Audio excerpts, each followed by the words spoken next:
It's like I paid Randy to make an introduction to my talk here, and some of the questions will fit too. So we could probably, when we chat later, do some discussion on develop some of these topics. Let me see how this thing works. Does it do anything? Oh, okay, there we go. All right. This is just an overview. My job is to issue permits for Class 2 injection wells in the state of Colorado. Class 2 program was delegated from the EPA to Colorado in the 80s, and what that means is basically we get rid of produced water from oil and gas wells. Some other fluids too related to cleaning that stuff up, but we're injecting basically salt water with some hydrocarbons into it underground.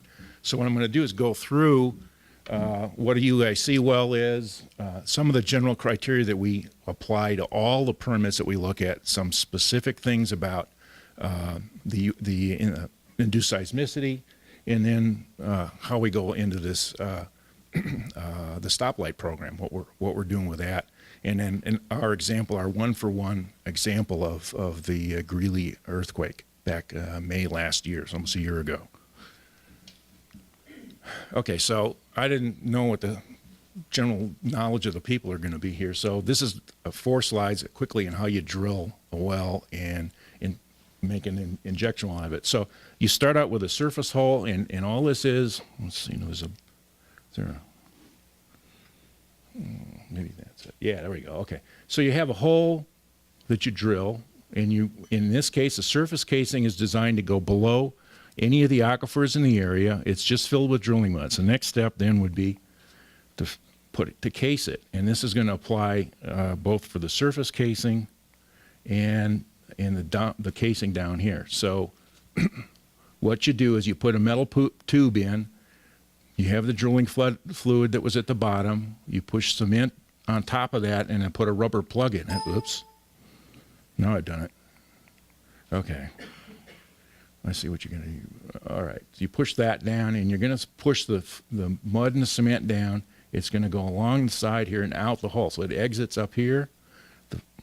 It's hydraulically connected, and you end up with the cemented hole. So here's cement along the surface casing. All right.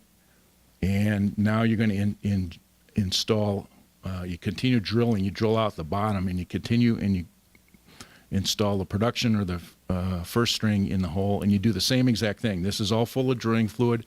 You push a plug down, pump cement all the way up the side. In injection wells, you can see that the cement stops here. In injection wells, we like to see it go all the way to the surface if we can. You'll see that a little bit later. Sometimes it doesn't. The aquifers are protected by the surface casing and the production casing string. Hydrocarbon zones are cut off. They're behind cement and steel casing, and we're going to perforate now down in here so we can inject the fluid below.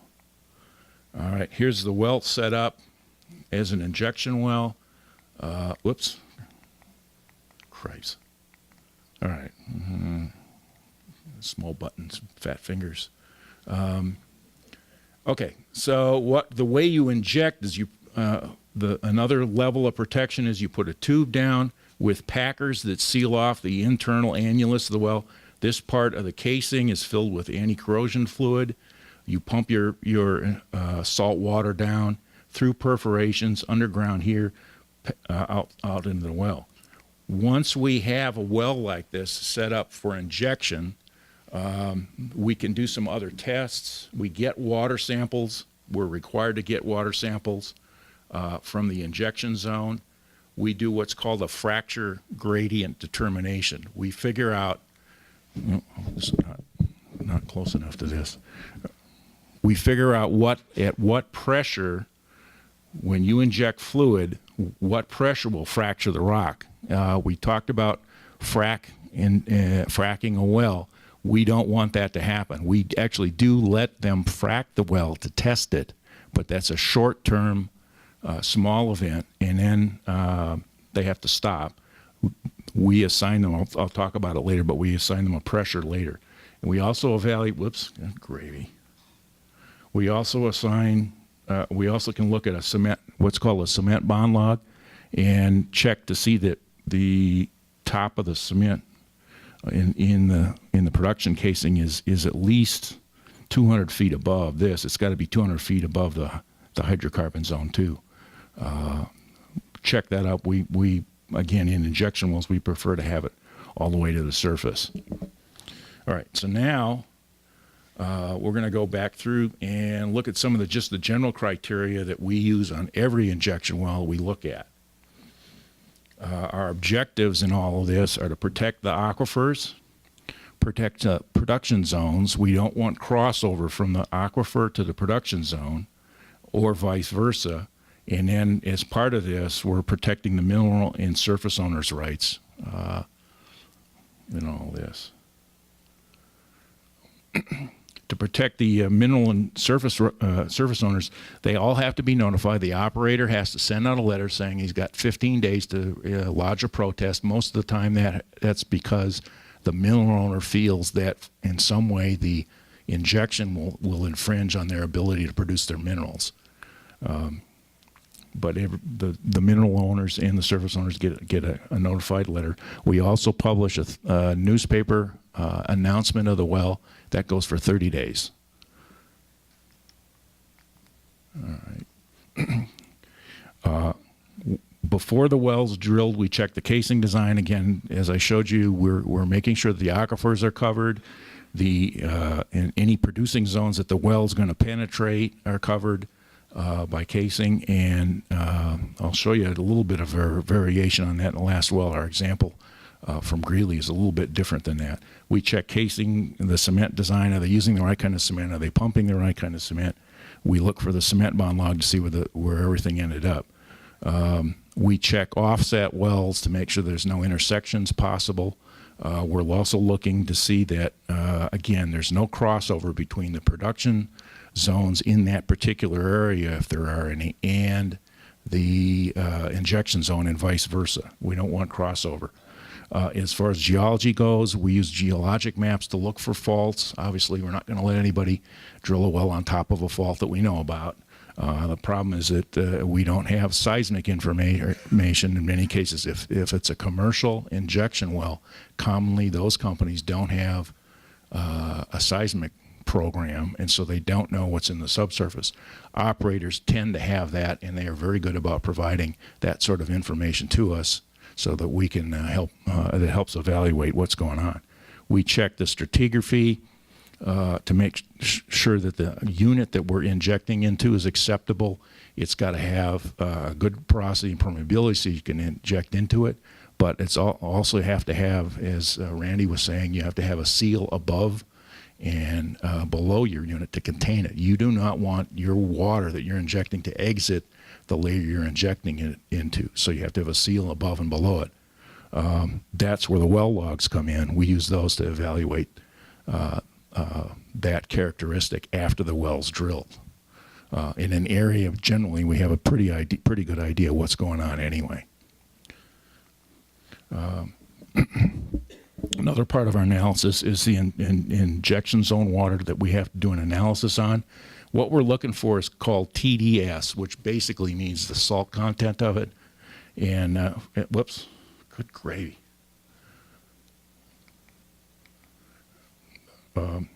Just as an example, seawater's TDS of 35,000 milligrams per liter.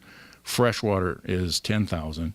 If the TDS in the injection zone that we're proposing, or the operator's proposing, is less than 10,000, we have to contact the EPA and the CDPHE, and the operator then requests what's called an aquifer exemption. And we have to get permission to inject into that zone, and we have to show that the zone itself is already contaminated with hydrocarbons. It might be a producing zone in that area.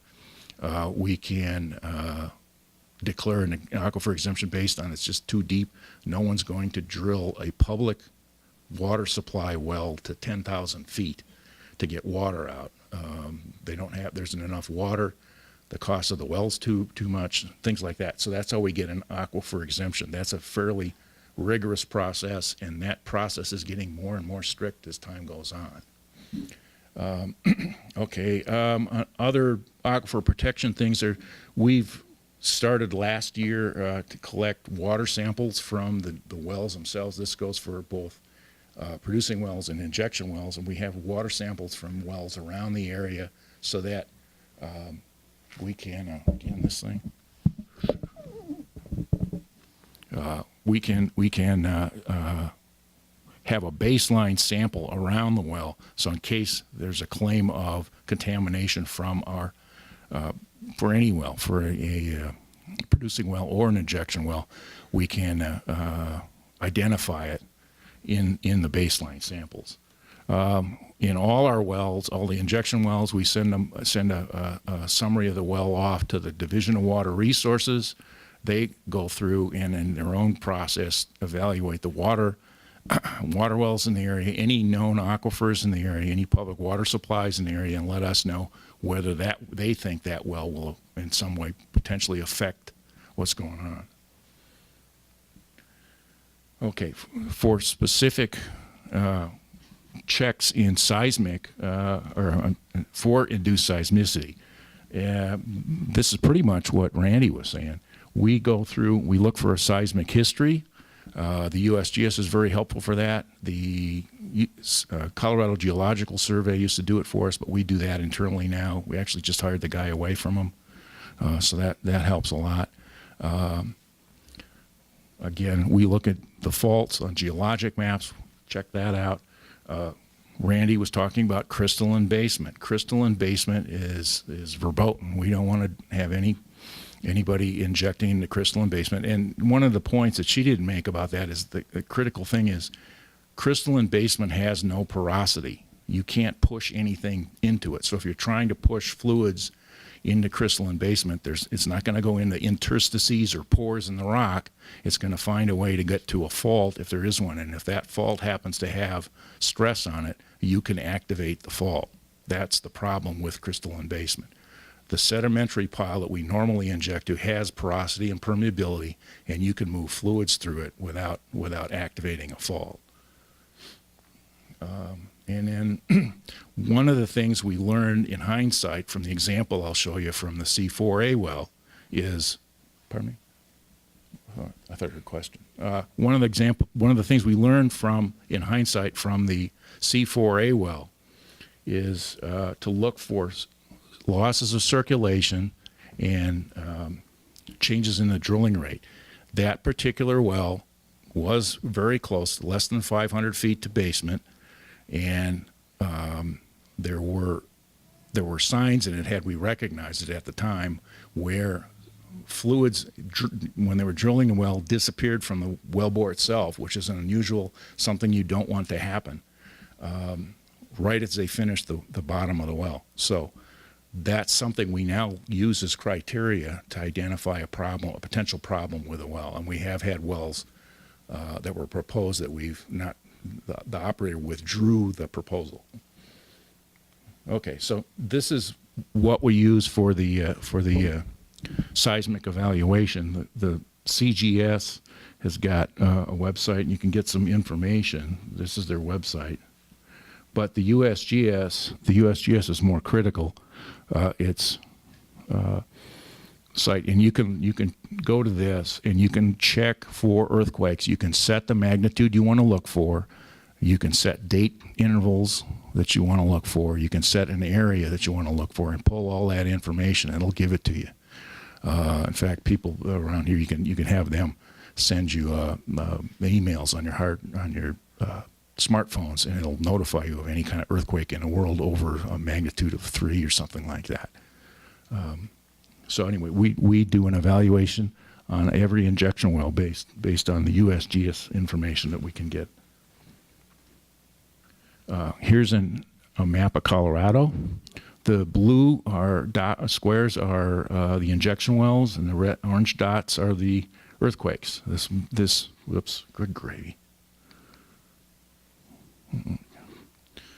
The map is a little bit old and needs to be updated, but basically we think that there's very little correlation between where all the injection wells, say out here, are and the faults. This is the arsenal suite around Denver. Here's the Piceance Basin. As you can see, where there's lots of injection wells, and the faults tend to be around the edges of the basin. Apparently, this I'm not familiar with it, but that's Peony area, and a lot of that faulting is due to coal mining. I don't know if it's the walls collapse or where they blow up excavate with explosives. Anyway, so this is one of the things we check wherever our injection well happens to be. Okay, the program to limit injection and induce seismicity, what we can do is we can limit the maximum injection volume. We calculate that based on the thickness of the interval that they're proposing, a quarter-mile radius, and the porosity of that particular rock interval. They're given a quarter-mile radius, so they're not injecting water over a 10-mile radius or something like that. There's a very limited volume, and they're allowed to ask for up to a half-mile radius, but so far we haven't done much of that. That's one way of managing the induced seismicity. The maximum surface injection pressure, remember I talked about a frac gradient. We take a frac gradient, we figure out at what pressure the rock will, this thing keeps falling, that's what's going on. We estimate the pressure at which the rock will fracture. We then, based on that, calculate the surface pressure that will allow them to inject that, so that pressure at the bottom of the well is not exceeded. They cannot fracture the rock. So we give them a maximum surface injection pressure, and that's final. That doesn't ever change. The volume can be modified. And then recently, based on the C4A well, we found that injection rate is important. If you are staying under the pressure, you can still cause or induce a fall, induce seismicity, if you're injecting at a high rate. So we're monitoring that. We're allowing operators to, especially for commercial wells, to start out at a certain rate and ramp up slowly. They don't just get to go to their top rate. And rates range from 2,000 barrels a day. We've had requests for as much as 40,000 barrels per day. Okay, here's the stoplight system. This is how we employ the stoplight system right now. This was published several years ago. I think Randy's advisor worked on this, Dr. Zobak. Anyway, we've modified slightly. If you'll notice where this green and yellow boundary is here, they say 2.9. We've gone to 2.5, 2.5, and then this one stays the same. The maximum is 4.4. But in discussing this, we've gone over the sort of the perceived. This is what people can feel, felt, not weak, light or strong, that sort of thing. These are something we can all observe. The peak acceleration and the peak velocity are things that can be measured. They're a little bit more abstract. Here's the magnitude scale down here, right? That's based on these measurements. The Mercalli was what Rick was talking about. These all have descriptive characteristics. So what we've said, our basic policy is right now is if you're having seismic events of less than 2.5 within 2.5 miles of your well, you're fine, continue. If you get something that's 2.5 miles away, then you have to stop and come in and talk to us. And we want to see what's going on, and we'll evaluate the situation. We certainly hope we don't get anything that's going to be up in the 4.5. That's an absolute stop right there. We may shut you down or shut the well in, plug and abandon the well. Okay. Now let's go into this Greeley example, the fun part of the whole thing. Back in May 31st, we had a 3.2 event. Here's Greeley up here. And this is it's the NGL C4A well. That's the name of it. Oh, okay, surprise. Another one of those felt diagrams. I didn't realize it was going to do that. Okay. Oh, now it's... my slide presentation is presenting things slowly. Anyway, it's a commercial well for Niobrara disposal. It was 10,800 feet deep. The volumes were 26 to 36,000 barrels per day. That's per month. That's 8.5 to 12,000 per day. The permitted pressure was 1,500 degree psi. The Permian lions through the Pennsylvania Fountain Formation. The fountain was sitting on the crystalline basement. Okay, at less than 500 feet. And we know it had faulting. We found out we know it had faulting to begin with. Noble brought in a seismic map, and this well turned out to be not on a fault, but between two faults, and therefore it's in a fracture zone. That was the problem. Here's a seismogram or graph from the USGS station in Idaho Springs. That's what it looked like. Here's the layout of the well, and this is what happened. You look down at the bottom, after the well was shut in, there was an earthquake of 3.2, another one 3 days later of 2.6. The well was shut in.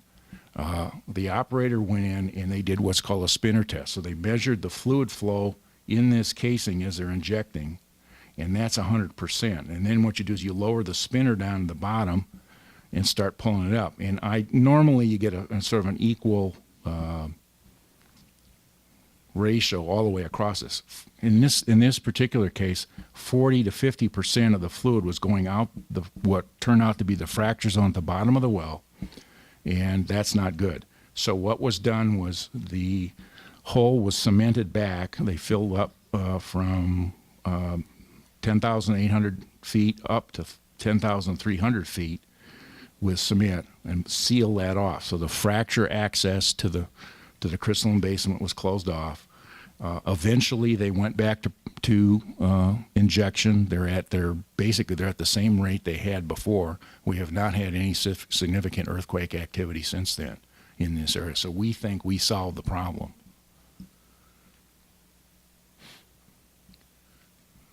Okay. So that they're just authorized to start re-injecting. They were allowed to do it in steps. We haven't seen any other seismic activity. Oh, and the other thing is we did make them put a seismometer in, so we can check that area, and we're working with other operators to do the same sort of thing. But the big takeaways from all this, in our case, is don't inject in a crystalline basement. We can manage things through the permit limits, the volume, the pressure, and the injection rate. And then we use a stoplight program if there's any kind of activity. Okay, so that's it.